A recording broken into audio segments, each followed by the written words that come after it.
Today is Saturday, 21st of January, and it's the first that we have seen the sun since at least January 6th. So I guess it's time to test the replacement that I got for the DJI Action 3. And for the impatient ones, please feel free to call me a hypocrite.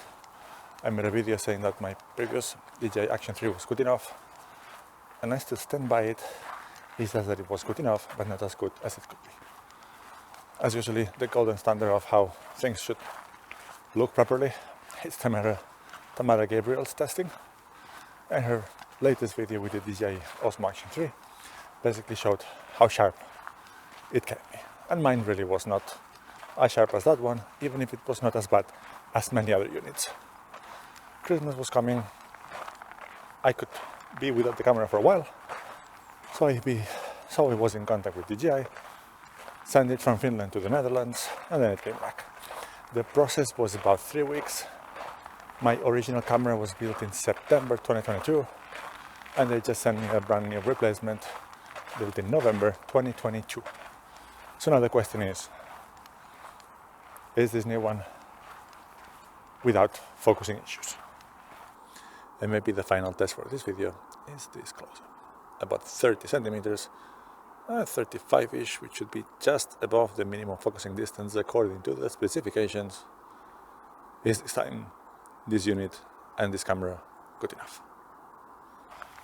And right now, by the way, we're in 4K and rock steady, 10-bit, this in a like. So if you want 10-bit, you need to use this in a like, and if you want to use this in a like, you're gonna get 10-bit.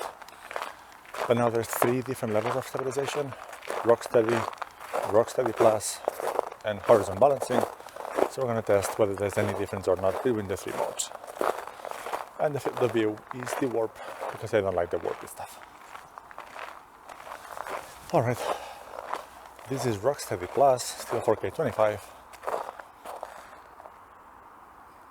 The camera is maybe half a meter away from me, and I'm curious to see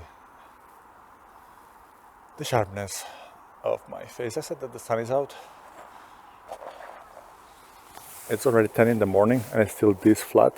It's gonna go maybe somewhere up here and then go down again, and it's gonna be pitch black by 5 o'clock in the afternoon maybe.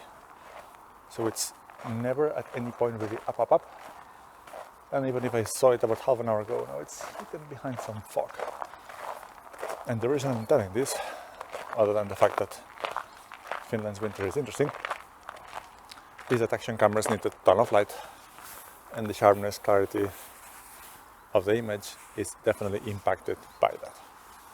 If you do not have a ton of light, maybe action cameras are not the best tool.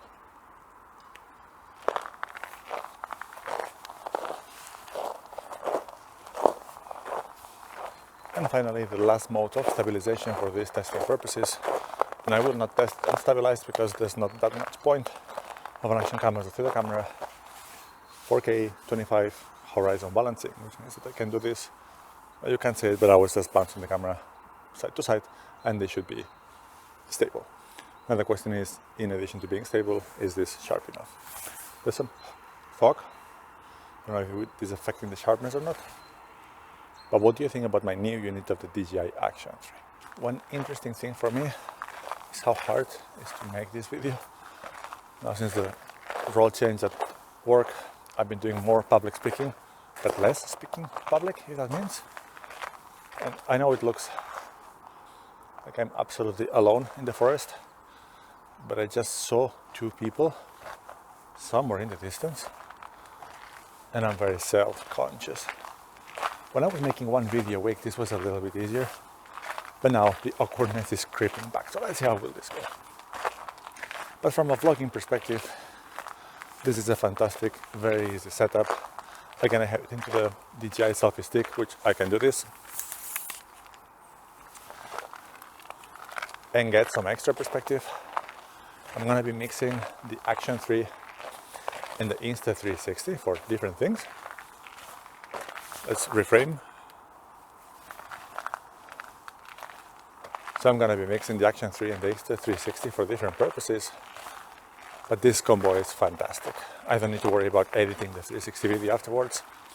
and the DJI mic gives me everything I need, except 32-bit float, which would be awesome. So please Zoom release a Zoom M1.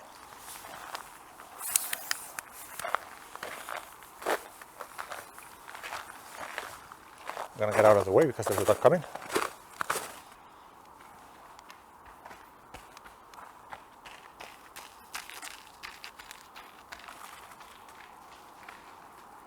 And going.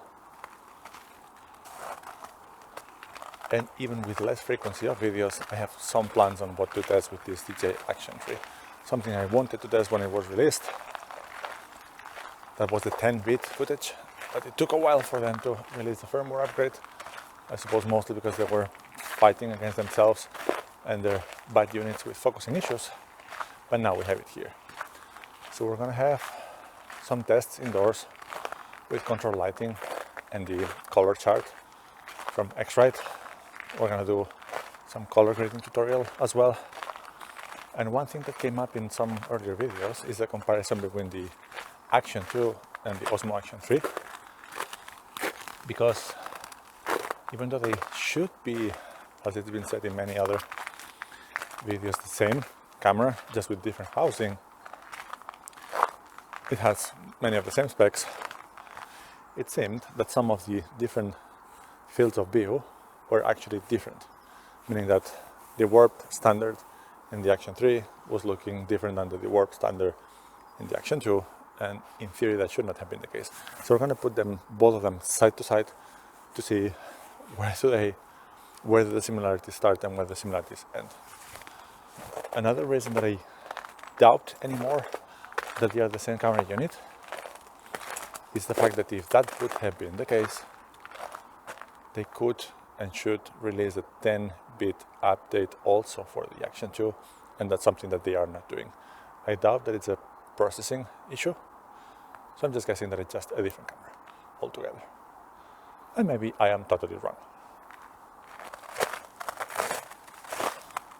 There's more dogs behind me.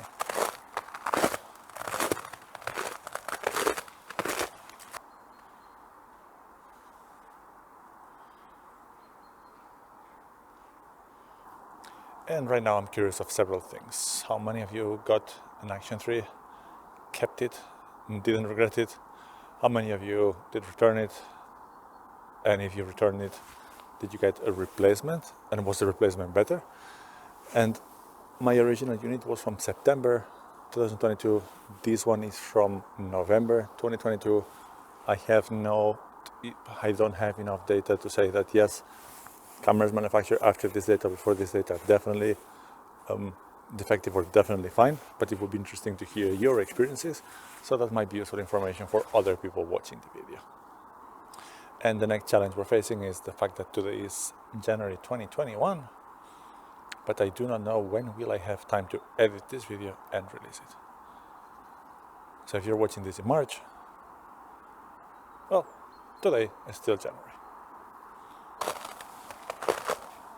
And finally, the last test, stress test that we're gonna do with the DJI Osmo Action 3 is something they did advertise. This camera should withstand real cold temperatures. Right now, even with the scenery, it's not really cold. It's about -3 Celsius. But February is coming, March is coming. We usually have a week with -20 or so here in Finland. And that will be the true test of true cold vlogging with the DJI Osmo Action 3. Pretty sure at that point my face and my mustache will get frozen. Let's see if the camera survives.